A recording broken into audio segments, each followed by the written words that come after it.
plot these points. You can see that there are no negative values, so we just need to be able to go to the right and up. So when x is 2, y is a half. We'll go 2 to the right and 1/2 up. When x is 4, y is 1. On the x-axis, we'll go 4 to the right and 1 up.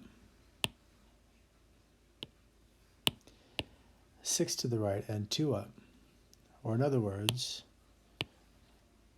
this gives us the point 6, 2. 6 to the right, 2 up. So right about here. Then 8 to the right and 4 up. 8 to the right, 1, 2, 3, 4 up.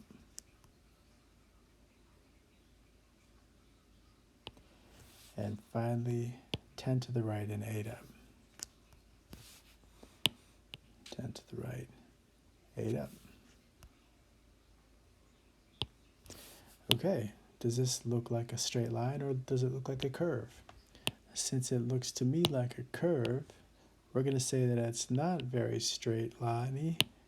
It's the opposite of being a line. It's non-line or non-linear. There's not going to be another one to try like this.